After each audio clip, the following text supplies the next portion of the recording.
अगर किसी डिवाइस का वोल्ट के साथ आप उसका लोड एम्पेयर को मल्टीप्लाई कर देते हो तो उसका वाटेज मिल जाता है। अब उस वाटेज को 1000 से आप डिवाइड कर दोगे तो उसका पर आवर यूनिट कंजम्पशन मिल जाता है। उस यूनिट कंजम्पशन को आप यूनिट रेट के साथ मल्टीप्लाई करोगे तो आपका per hour unit consumption rate मिल जाता है। अब उसी यूनिट कंजम्पशन रेट को आप कितना आवर उस डिवाइस को चलाने वाले हो एक दिन में, उसको मल्टीप्लाई करते हो तो आपका एक दिन का पूरा कंजम्पशन रेट मिल जाएगा। और उसको आप 30 दिन में मल्टीप्लाई करोगे, यानी 30 के साथ मल्टीप्लाई करोगे तो आपका एक महीने का यूनिट कंजम्पशन मिल जाएगा।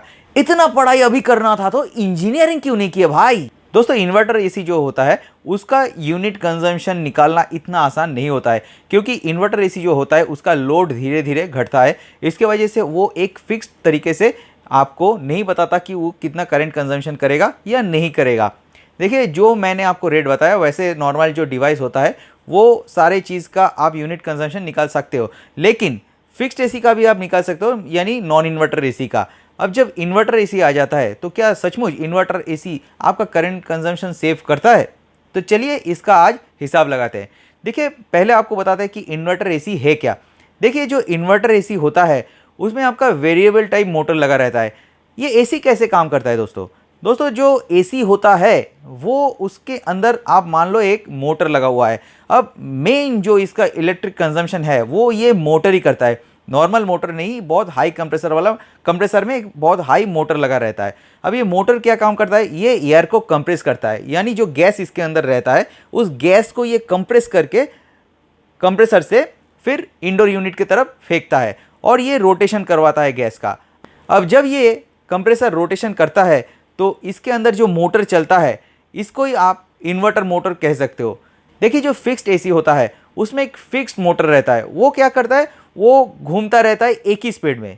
और जो इन्वर्टर एसी है उसमें वेरिएबल टाइप मोटर रहता है, ये धीरे धीरे घटता है बढ़ता है, जैसे आप पंखे को रेगुलेटर से घटाते हो बढ़ाते हो। सिर्फ इसमें यही काम होता है, जब ये देखता है कि घर एकदम ठंडा हो गया है तो धीरे धीरे ये इसका जो मोटर का स्पीड है वो घट जाता है। इससे क्या होता है, जो गैस है वो आना जाना थोड़ा कम कर देता है, यानी जो गैस का कंप्रेस करने का मात्रा है उसको ये कम कर देता है। और जब इसका मोटर घूमने का स्पीड धीरे हो जाता है तो ये करंट का जो लोड है उसको भी कम लेता है, यानी करंट कंजम्पशन कम करता है। आपको ज़्यादा कुछ जानने का ज़रूरत नहीं, आप यही समझो कि एक चक्का बहुत ज़ोर से घूम रहा है गाड़ी का तो वो ज़्यादा तेल खा रहा है, और जब वो धीरे घूम रहा है वो कम तेल खा रहा है। ठीक वैसा ही ये जो कंप्रेसर है जितना तेज़ी से घूमता है ये उतना ज़्यादा आपका करंट कंजम्पशन करता है, इसको करंट का ज़रूरत पड़ता है। और जब ये धीरे घूमता है तो इसका करंट कंजम्पशन भी लो हो जाता है, क्योंकि जब मोटर धीरे घूमता है तो वो ज़्यादा करंट नहीं लेता है। अब ये धीरे घूमेगा या जल्दी घूमेगा ये कौन डिसाइड करता है? ये जो इंडोर यूनिट रहता है उसके अंदर जो पीसीबी रहता है वो डिसाइड करता है।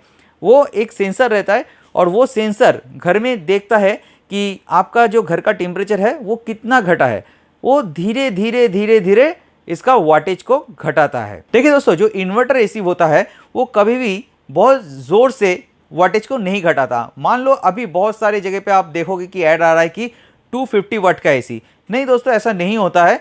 वो कभी भी उतना नीचे लोड में जल्दी से नहीं जाता है, उसका एक मैक्सिमम लोड रहता है। मान लो एक टन का अगर एसी हुआ वो 1000 या 1200 लोड में चलेगा।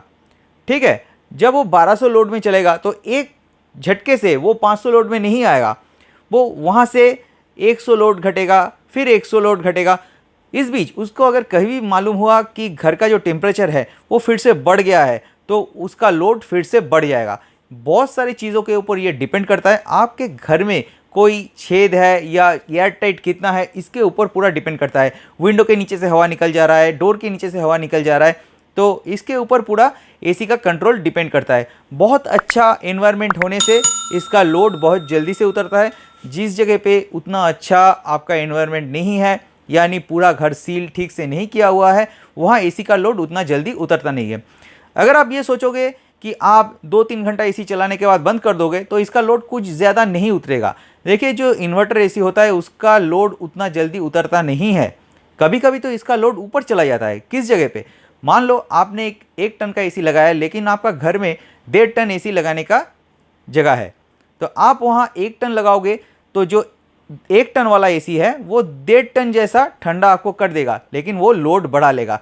मेरा पहला एक वीडियो था जिसमें बहुत सारे लोगों ने इसको मानना नहीं चाहा, लेकिन आप मानो ना मानो यही होता है और यही कंसेप्ट है इन्वर्टर एसी का।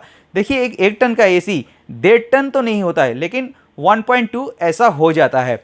उसके अंदर वाटेज बढ़ाने की भी क्षमता है, घटाने की भी क्षमता है।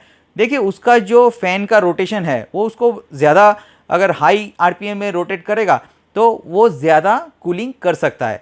तो वही वो करता है, अगर घर में ज़्यादा आदमी आ गया उसको और ज़्यादा कूलिंग की ज़रूरत है तो इन्वर्टर एसी वो चीज़ कर सकता है। देखिए मैं जो बात आपको बोल रहा हूँ वही चीज़ अभी पैनासोनिक वगैरह बहुत सारे एसी में फोकस किया जा रहा है। अगर आपके घर में ज़्यादा आदमी आ जाता है तो वो एसी आपको ज़्यादा कूलिंग देगा, अगर घर से आदमी निकल गया तो वो कम कूलिंग देगा। ये वही सेंसर का खेल है दोस्तों। वो सेंसर सेंस करता है घर में कितना आदमी है, कितना हीट जनरेट कर रहा है और उससे वो हीट लोड ले लेता है। वही चीज़ आपको मैं नॉर्मल एसी में भी बता रहा हूँ, नॉर्मल एसी भी वैसे ही काम करता है। मान लो अगर आप 10-12 घंटा एसी को एक रन में चलाते हो तो आपका जो इन्वर्टर एसी है वो अच्छा खासा आपको सेविंग दे देगा, क्योंकि एक नीचे लोड में जाने के बाद वो फिक्स्ड वही लोड में चलता रहता है और वो लगभग एकदम 500-400 ऐसा लोड में उतर जाता है। लेकिन अगर आप 2-3 घंटा एसी को चलाओगे उसके बाद बंद कर देते हो तो आपको कोई इन्वर्टर एसी से फायदा नहीं होने वाला है। देखिए जो फिक्स टाइप एसी क्या करता है मैं आपको बता देता हूं, यानी जो नॉन इन्वर्टर एसी वो क्या करता है, कुछ देर एसी को पूरा चला के घर को ठंडा कर लेता है। उसके बाद जब देखता है कि घर का पूरा एनवायरनमेंट एकदम कूल हो गया है तब वो कंप्रेसर को बंद कर देता है और सिर्फ फैन मोड में चला आता है। उसके बाद 10 मिनट बाद वो क्या करता है, फिर एसी चालू कर देता है।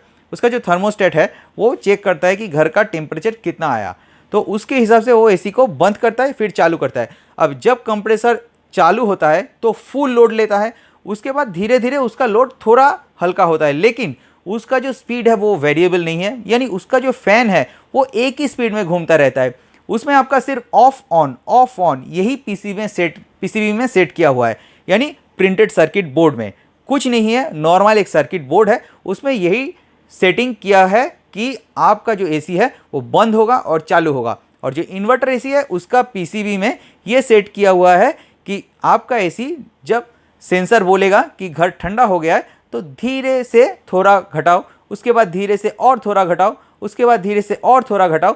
ऐसा करते करते उसका जो लो वाटेज है उसमें आने के बाद वो स्ट्रेट लाइन उसी वाटेज में चलता रहता है और एसी बंद नहीं होता है। उससे क्या होता है, जब एसी लॉन्ग रन में चलता रहता है वो कम वाटेज में चलता है, इससे आपको करंट खर्चा कम आता है। बहुत सारी जगह में क्या होता है, सुबह एकदम एसी चालू हुआ और रात तक चलने लगा, तो इस जगह पे इन्वर्टर एसी बहुत अच्छा है और इस जगह पे इन्वर्टर एसी लगाना चाहिए। लेकिन जहाँ पे आपका एसी ज़्यादा नहीं चलता आप वहाँ फिक्स टाइप या इन्वर्टर कोई भी लगा सकते हो। देखिए दोस्तों जो इन्वर्टर एसी होता है वो थोड़ा नया टेक्नोलॉजी का होता है, इसलिए उसका जो लोडिंग है वो नॉर्मल जो स्टार्टिंग लोडिंग है वो कम रहता है। तो मुझे नहीं लगता कि हर जगह पे आपको इन्वर्टर एसी लगाना चाहिए, क्योंकि इन्वर्टर एसी का खर्चा भी ज़्यादा है, उसका पीसीबी का रेट भी ज़्यादा है। नॉर्मल जो एसी होता है उसका पीसीबी का रेट अगर 3,500-4 हज़ार हुआ तो इन्वर्टर एसी का पीसीबी का रेट 10,000 से 14,000 तक हो जाता है। तो दोस्तों आपको क्या इन्वर्टर एसी लेना चाहिए या आपको एक नॉन इन्वर्टर एसी लेना चाहिए? देखिए दोस्तों आपका जो जगह है उसके ऊपर डिपेंड करके आपको एसी लेना है। अगर आप बहुत देर तक एसी के हवा में रहना चाहते हो तो आप बेशक इन्वर्टर एसी लो, या आप अगर कमर्शियल प्लेस में हो जहां आप एसी को बंद नहीं कर सकते हो वहां आपको इन्वर्टर एसी लेना है। और जहां पे आपका उतना रिक्वायरमेंट नहीं है, आप सोचते हो कि 1-2 घंटा एसी को यूज़ करोगे उसके बाद बंद कर दोगे, कोई सोच रहा है कि ऐसा कौन करता है। देखिए दोस्तों ऐसा बहुत सारे लोग करते हैं, तो उस जगह पे आपको इन्वर्टर एसी लेके कोई फ़ायदा नहीं होगा। वो जो लोड है उसको घटाने में बहुत टाइम लगाएगा और तब तक आप एसी को बंद कर दोगे तो आपका जो एसी का लोड है वो घटेगा नहीं, आपका यूनिट कंजम्पशन भी कुछ ऐसा नहीं आने वाला है चेंज। दोस्तों आपका कोई भी क्वेश्चन रहे तो उसको कमेंट सेक्शन में जरूर बताइएगा। लाइक शेयर और सब्सक्राइब करना मत भूलिएगा वीडियो को। मिलते हैं अगले ऐसे किसी नए वीडियो के साथ।